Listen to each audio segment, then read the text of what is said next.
Hello and welcome, Adam Thomas from Balancing Touch Reflexology. So good to see you and thanks for joining me today. Well, today we pick up from last video, which was a series on how to work with difficult reflexes. And we looked at working with the toes, looking at the plantar surface and the dorsal surface of the toes, right? And how to work with that. So if you haven't seen that video, go check it out.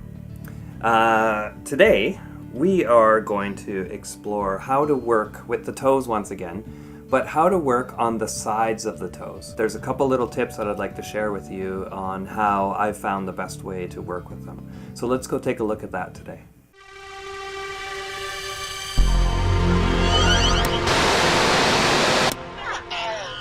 So if you want to work on the sides of the toes, it's really great to use my middle finger and my thumb. Okay, and then it allows my index finger to work or my thumb to work, right? I'll show you what I mean. So if I'm going to work the sides of the toes here, middle finger and thumb holds on there, and you're not really holding, see if you can see there. I'll turn the foot a little bit this way. So I'm not holding like this, right? I'm not kind of pinching. I am actually trying to get as much of the pad of my middle finger and my thumb as possible. That way it feels nice and comfortable for the client, and it also gives you more of a sturdier surface, right, when you're holding to work with. Now, as you can see, my index fingers are free to actually work. So now I can work down the side of one, and then I can work down the side of the other. And so then if I wanted to work on the next valley between the toes, I can just simply move over and over. And again, I have control of the toes. They're not flopping around. I'm actually controlling that. So you can walk down one side, walk down the other. And then you can flip over to the next one, same, and work down one side, right? So for me, this is a great way to work the eustachian tubes, right? And see how easy it is once you get used to the movement. You can just jump back and forth, and then over on the other side as well. You can work there. So again, just thinking again of how it is that the supporting hand can do the best work, right? So here, if I'm working up the thumb, the big toe here with my thumb, if I just work like this, see how the foot is flopping around? And there's not a lot of pressure there. I have to put in so much effort for it to be able to feel like anything. Whereas if I take my non-working hand and hold it steady, so with this one technique, I'm actually holding like that. And what I can do is actually push against my working thumb, right?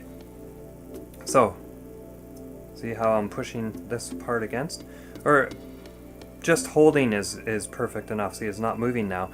And then I can work up this way. And then I don't have to put as much effort in that I would have to without this here, right? See how that I'm really having to push a lot more, and then it's also creating some stress on my wrist as well, where this way it's not.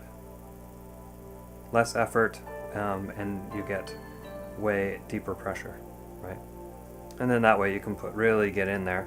If this is, a reflex that needs a bit more work, you can really move your other non-working hand towards it, and you can really kind of like squish towards each other to get a nice deeper pressure. So those are some kind of tips that I've found while working with the toes, because they can be a little bit difficult, especially people that have longer toes and really flexible toes. They can really get in the way of trying to do your reflexology, right? So that's a couple tips that hopefully will help you. Now you can work all areas of the toes, right?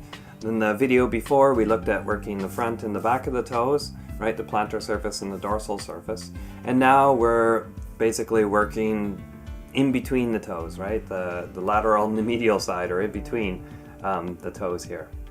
And another thing too is that when you get a nice comfortable, and you're feeling comfortable working in between the toes. See, in between the toes is a place that normally doesn't get touched. And every day, we put socks on and we throw our feet in shoes, and it's very rare that we get sort of touched in between our toes, right? So this area can tend to be sensitive or also ticklish, right?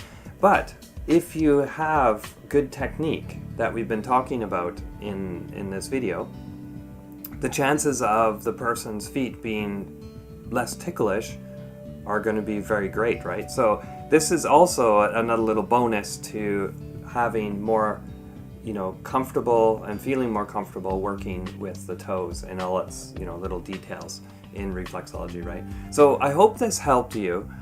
If there's any tips that you have that you found working with the toes, of course, leave a comment below. That would be really great.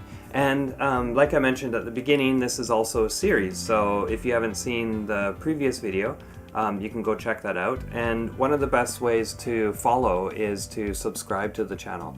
And so if you subscribe to it, you'll be given also a little bell icon will pop up, and it will say, follow videos, right? Some of them or all of them. So if you just click on the all button, that will let you know when I have a new one coming out in this series, right? If you're, if reflexology and sort of learning how to work difficult reflexes is something that you're into, this might be a good time to subscribe. So anyway, hope that helps.